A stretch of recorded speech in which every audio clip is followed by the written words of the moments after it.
Bhagavad-gītā Chapter 2. The Gita summarized. Sanjaya said, seeing Arjuna full of compassion and very sorrowful, his eyes brimming with tears, Madhusudana, Krishna, spoke the following words. The Supreme Person, Bhagavan, said, my dear Arjuna, how have these impurities come upon you? They are not at all befitting a man who knows the progressive values of life. They do not lead to higher planets, but to infamy. O son of Pārtha, do not yield to this degrading impotence. It does not become you. Give up such petty weakness of heart and arise, O chastiser of the enemy. Arjuna said, O killer of Madhu, Krishna, how can I counteract with arrows in battle men like Bhishma and Drona, who are worthy of my worship? It is better to live in this world by begging than to live at the cost of the lives of great souls who are my teachers. Even though they are avaricious, they are nonetheless superiors. If they are killed, our spoils will be tainted with blood. Nor do we know which is better, conquering them or being conquered by them. The sons of Dhritarashtra, whom if we killed, we should not care to live, are now standing before us on this battlefield. Now I am confused about my duty and have lost all composure because of weakness. In this condition, I am asking you to tell me clearly what is best for me. Now I am your disciple, and a soul surrendered unto you. Please instruct me. I can find no means to drive away this grief which is drawing up my senses. I will not be able to destroy it, even if I win an unrivaled kingdom on the earth, with sovereignty like the demigods in heaven.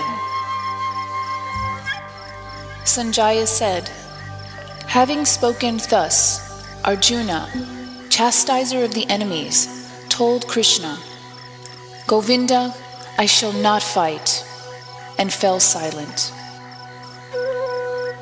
O descendant of Bharata, at that time Krishna, smiling, in the midst of both the armies, spoke the following words to the grief-stricken Arjuna. The blessed Lord said, while speaking learned words, you are mourning for what is not worthy of grief. Those who are wise lament neither for the living nor the dead.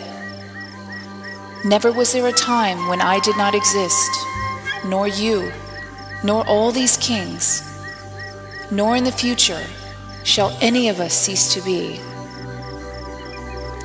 As the embodied soul continually passes in this body from boyhood to youth to old age, the soul similarly passes into another body at death.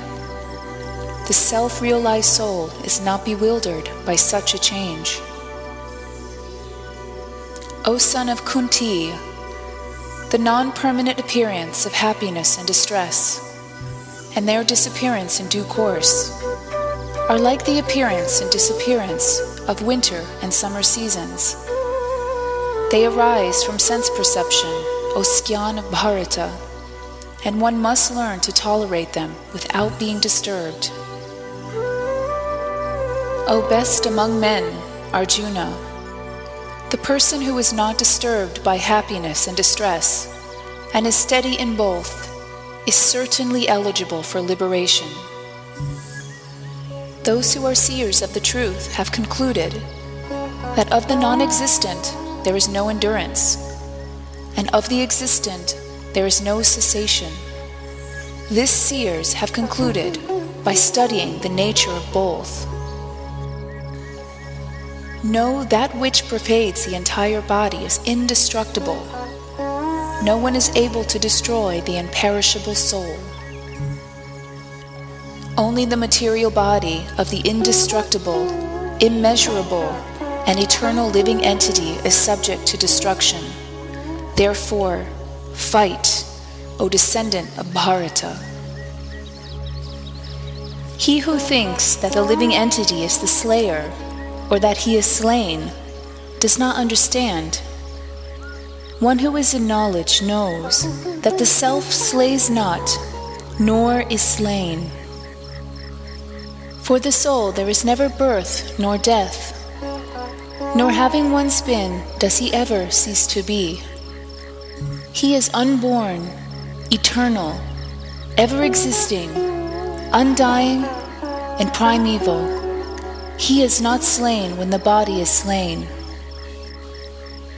O Pārtha, how can a person who knows that the soul is indestructible, unborn, eternal, and immutable kill anyone or cause anyone to kill? As a person puts on new garments, giving up old ones, similarly, the soul accepts new material bodies, giving up the old and useless ones.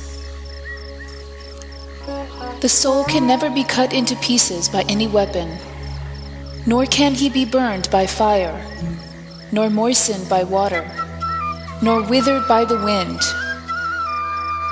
This individual soul is unbreakable and insoluble, and can neither be burned nor dried. He is everlasting, all-pervading, unchangeable, immovable, and eternally the same. It is said that the soul is invisible, inconceivable, immutable, and unchangeable. Knowing this, you should not grieve for the body.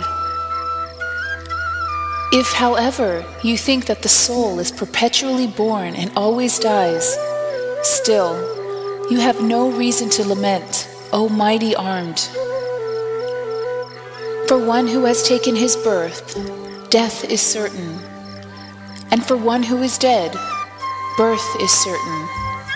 Therefore, in the unavoidable discharge of your duty, you should not lament. All created beings are unmanifest in their beginning, manifest in their interim state, and unmanifest again when they are annihilated. So what need is there for lamentation?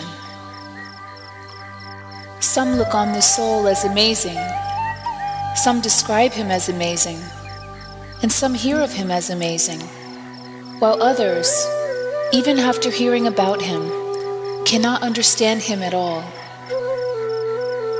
O descendant of Bharata, he who dwells in the body is eternal and can never be slain.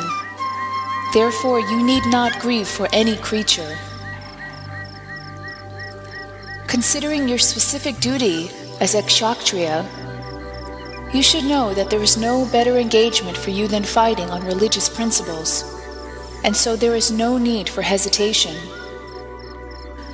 O Pārtha, happy are the kshatriyas to whom fighting opportunities come unsought, opening for them the doors of the heavenly planets. If, however, you do not fight this religious war, then you will certainly incur sins for neglecting your duties, and thus lose your reputation as a fighter. People will always speak of your infamy, and for one who has been honored, dishonor is worse than death. The great generals who have highly esteemed your name and fame will think that you have left the battlefield out of fear only, and thus they will consider you a coward. Your enemies will describe you in many unkind words and scorn your ability. What could be more painful for you? O son of Kunti, either you will be killed on the battlefield and attain the heavenly planets, or you will conquer and enjoy the earthly kingdom. Therefore, get up and fight with determination. Do thou fight for the sake of fighting, without considering happiness or distress, loss or gain, victory or defeat, and by doing so, you shall never incur sin. Thus far,